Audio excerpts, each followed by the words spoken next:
Superstar.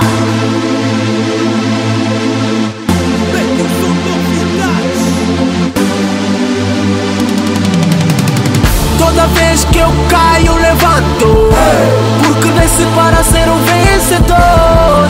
Tenho Deus ao meu favor e eu me sinto rei. Eu sei o que sou e para onde vou. Vou fazer a minha história. Caminha para frente, nada me derruba, porque o meu espírito é de vitória. Nem que eu fosse dono de um banco, não esperaria sentado. Se não for para lançar e jogar sorte, nessa vida nada é dado. Não precisei de um soldador para ser soldado, e luto até que me sinta que nem um filme realizado. Sou simpático com a sorte e a mesma sorri para mim. Sempre que me apresento uma oportunidade, estou afim. Digo sim, porque vim para esse mundo para vencer. E eu que vou fazer, não sei o que é desistir e não quero aprender. Ando de mãos dadas para a vitória, desenvolvemos afinidade. No abraço o fracasso não temos a mínima intimidade. Mesmo à direita sem pisca, ultrapasso dificuldades. Toda vez que caio, levanto com a maior tranquilidade. Jamais as demais querem mais, pois meus planos andarem para frente, eu corro atrás, corro atrás. Não importa com que vou me deparar, na estrada da vida só respeito o sinal de trânsito, proibido parar.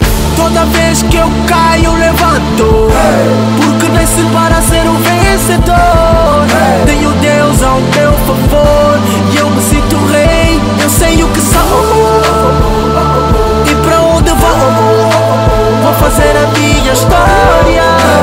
Caminha para frente, nada me derruba, porque o meu espírito é de vitória. Algo que eu sei sobre mim é que eu nasci para vencer, e concordo sempre que dizem que eu não sei perder. O dermatologista disse que eu sou alérgico a derrotas, por isso quando vejo fracasso eu mudo derrotas. Ao pessimismo eu não alinho, até parado acredito que estou no bom caminho.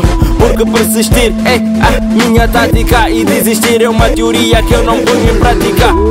Porque na estrada dessa vida eu quero dar de pulo sem ser a bater corrida. Não importa o obstáculo, enfrento de cabeça erguida, e por mais curta que pareça a minha missão é cumprida. Quero ter propriedades tipo no monopólio, barreiras à minha frente eu chuto tipo a bolho, porque sou um vencedor e senão não estás ainda. Se eu cair vou levantar, nem que for com pau de cabinda. Toda vez que eu caio, levanto, porque nasci para ser um vencedor. Tenho Deus ao meu favor e eu me sinto rei. Eu sei o que sou e para onde vou. Vou fazer a minha história. Caminha para frente, nada me derruba, porque o meu espírito é de vitória.